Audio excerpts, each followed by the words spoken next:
Movies are a big part of people's lives. It's a way to sit back and relax while on your day off from work, while having a movie night with your friends, or simply just to pass time while you are bored.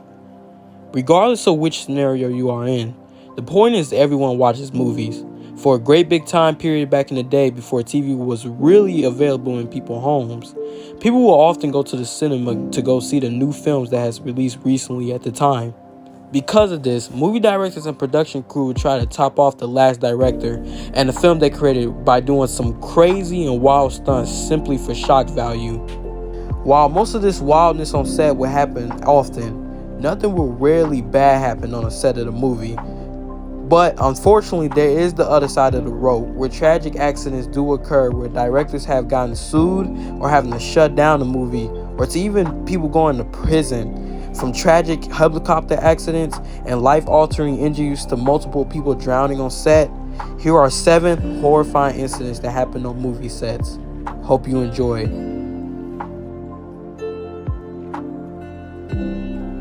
The Conqueror.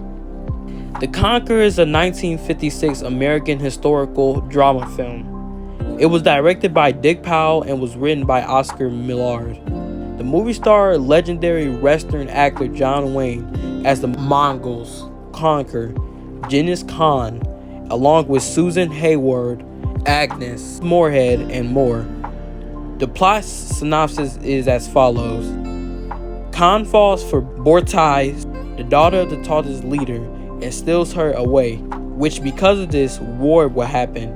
Bortai spurns Temujin and is taken back in a raid. Temujin is later captured. Bortai falls in love with him and helps him escape. Temujin suspects he was betrayed by a fallen Mongols and sets out to find the traitor and overcome the Tatars. Upon release, the film bombed at the box office, with critics like the New York Times saying, quote, John Wayne gave an elementary portrayal of genius while constantly being unhorsed by such lines as, you are beautiful in your wraith. The film is so bad, in fact, that the film was listed in Golden Raspberry Award founder John Wilson's book, The Official Razzie Movie Guide, as one of the 100 most enjoyably bad movies ever made. Years after this film release, it was well documented that the film had a very troubled production. It was stated by writer Oscar Millard that, quote, the company had just missed being wiped out by a flash flood, and Duke Wayne had been drunk for 3 days. Not that it made much difference, except when a bender bloated him, it was hard to tell. His performance, drunk or sober, was the way other actors tend to perform if drunk. However, even though this film was a box office failure and is often to be considered one of the worst movies of all time, new shocking and disturbing information about what happened during the production film makes the bad aura around this film way worse than before. During filming, there were 300 members that were casted as Tatar horsemen. Of the 220 crew members, 91, comprising 41% of the crew, developed cancer during their lifetime, while 46 died from it. After this was figured out, many people will start suspecting that filming in places such as Utah and other surrounding locations near nuclear test sites was the cause of this tragedy. However, it was later speculated that simply just bad tobacco used by the cast was the key factor to the issue. Actors such as Pedro, Susan Hayward, John, and John Wayne all passed away from different types of cancers, just to name a few, by the way, with another incredible 5 passings having all to do with different types of cancers. Firstly, it was Pedro, who offed himself in June 1963 after being diagnosed with terminal cancer. Then it was Hayward, who passed away from brain cancer in 1975. Then it was John Wayne, who developed lung cancer in 1964 and eventually passed away from stomach cancer in 1979. Then it was Van Cleef, who passed away from a heart attack in 1989. However, his second cause of death was listed as throat cancer. And then finally, it was John Hort, who also passed away from lung cancer, just like his co-actor John Wayne in 1991. After all of these passings, Who's would go on and say that he later felt guilty about his decisions surrounding the production of the film. specifically filming at a hazardous site. Because of his guilt, it is said that he's bought every print for $12 million and kept it out of circulation for many years until Universal Pictures purchased the film from his estate in 1979.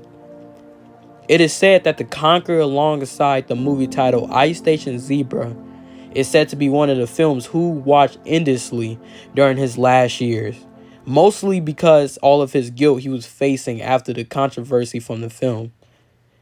So what do you think? Do you think all the cancers that people got was because of the hazardous site where they filmed at? Or do you think it was just a coincidence? I guess we'll never know. Comes a Horseman is a 1978 American Western drama film starring actress Jane Fonda and actors James Caan and Jason Robards.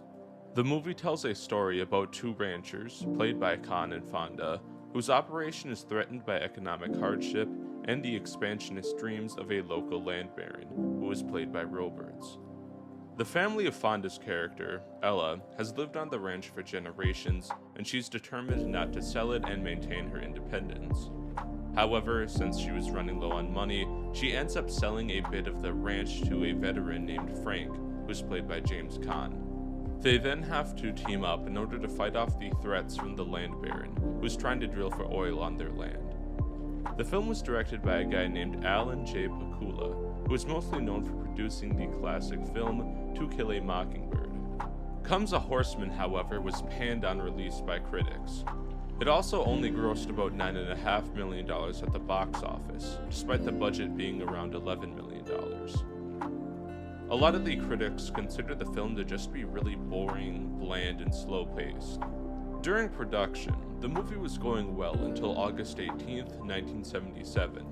That's when a stuntman for the film named Jim Shepard, who was doubling for Jason Robards' character, lost his life after being dragged by a horse while filming for a scene in the movie.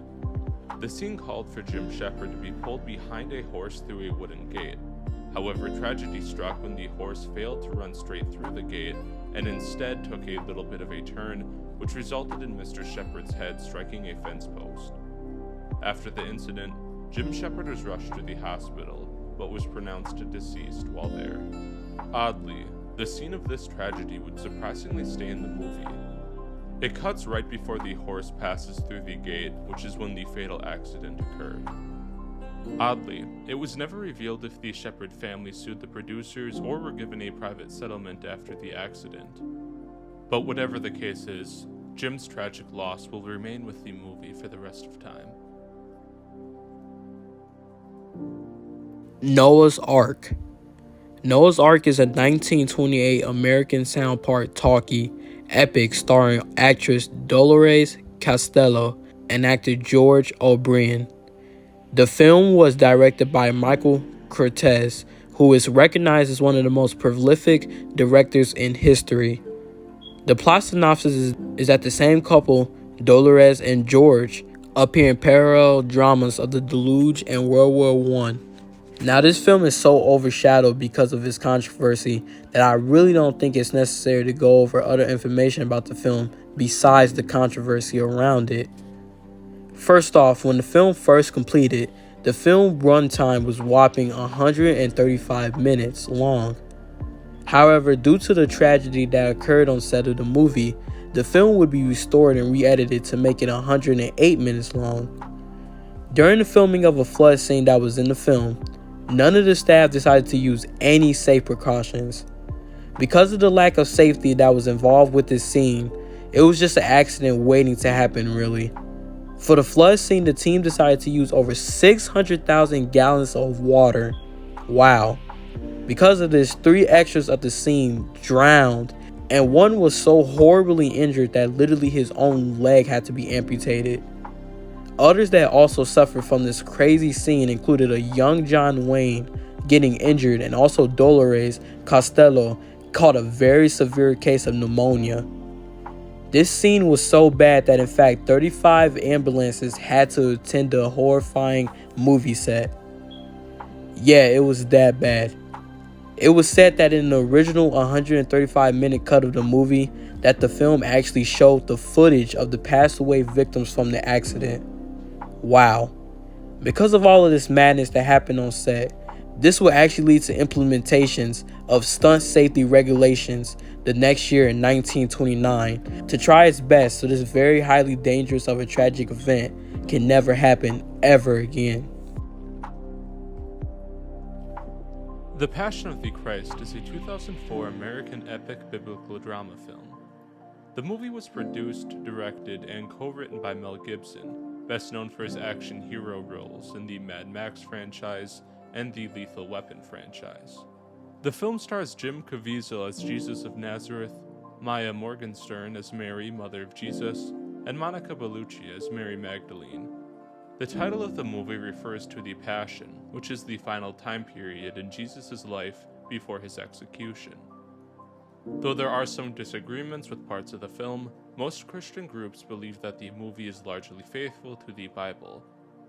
In addition to the Bible, it also draws on other religious sources, like the visions attributed to Anne Catherine Emmerich.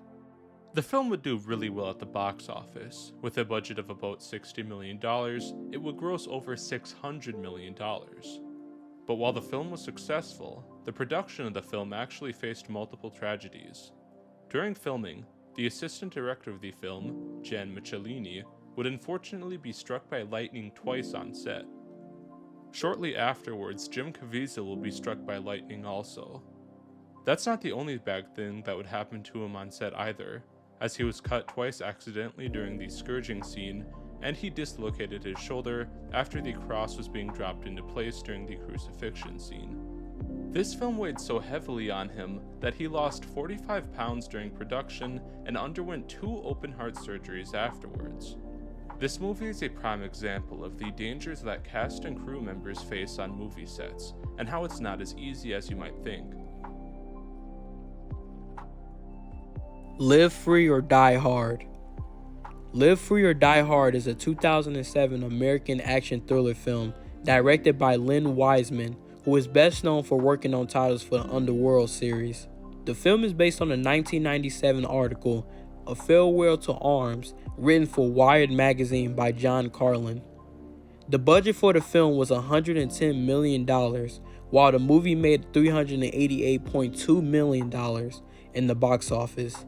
The film stars Bruce Willis as John McClane and Justin Long as Matt Farrell. The movie tells a story about an NYPD detective named John McClane attempts to stop a cyber terrorist who hacks into government and commercial computers across the United States with the goal of starting a fire sale cyber attack that would disable key elements of the nation's infrastructure. During filming of the movie, a lot of injuries would happen on set. For example, on January 24th, 2007, during the fight scene that included in the movie, Wills was kicked above his right eye by his stunt double, who was stunt doubling for actress Maggie Q, which in the scene she was wearing heels. After this happened, Willis would say it was, quote, no big deal. However, after inspecting his injury, it was later found out that his injury was much more serious than at first met the eye. It would come to find out that the injury was so major that you could actually see Willis' actual bone. After this was discovered, Wills was sent to the hospital and was hospitalized and received up to 7 stitches which ran through his right eyebrow and down into the corner of his eye. Because of the film's non-linear production schedule, these stitches could accidentally be seen in the scene where McClane first delivers Farrell to Bauman. This is not the only incident that happened on set, however, when Will's stunt double named Larry Whippenkroger was knocked unconscious when he fell 25 feet from a fire escape to the pavement. Because of this, he suffered broken bones in his face, several broken ribs, a punctured lung, and fractures in both wrists. Due to his insanely serious and large injuries, production was temporarily shut down while Larry would recover in the hospital. It is said that Wills personally paid the hotel bills for his stay for Whippenkroger's parents and visited him a number of times at the hospital. Although there was a lot of serious and bone-chilling injuries here, thankfully no one in this entry passed away. Gone in 60 Seconds 2 would have been a sequel set to be released in 1989, to the original film Gone in 60 Seconds. That film was actually pretty unique because it was written by, directed by, produced by, and starred H.B. Halicki. In the movie, H.B. Halicki was an insurance investigator by day and a car thief by night. He's tasked with stealing 48 cars in 5 days, but of course things go wrong. The film was a major success at the box office, making $40 million on a budget of only around $150,000. Due to the success of the film, plans for a sequel were put into production on June 9, 1989. However, tragedy would strike on the set of the film, and the movie would unfortunately never be released due to the life of H.B. Halicki being taken.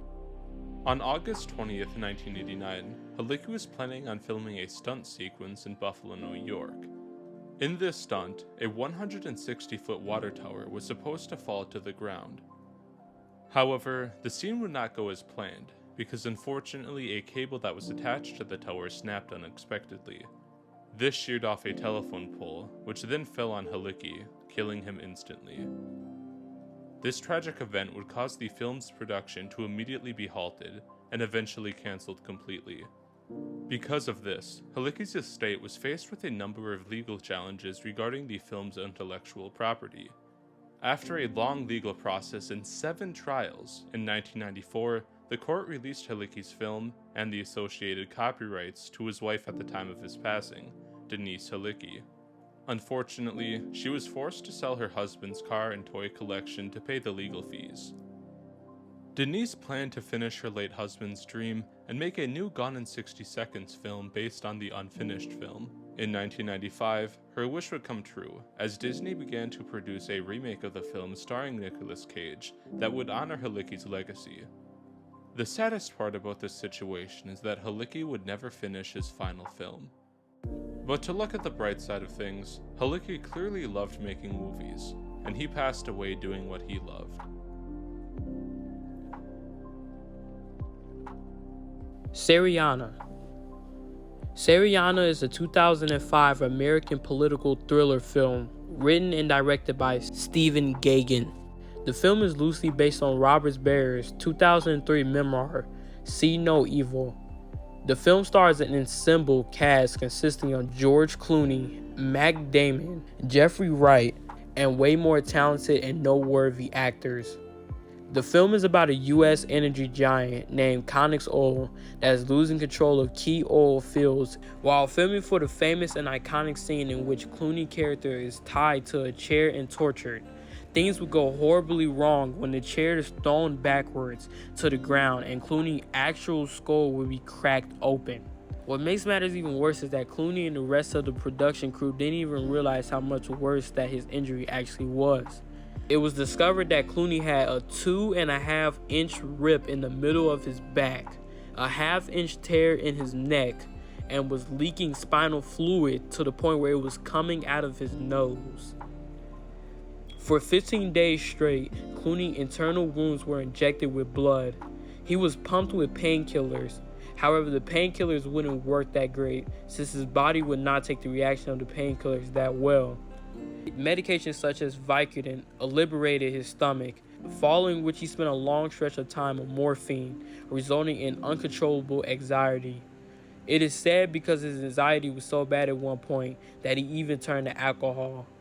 Because his recovery was such a mess, things took a toll on Clooney, and he even said at one point that he thought about taking his own life.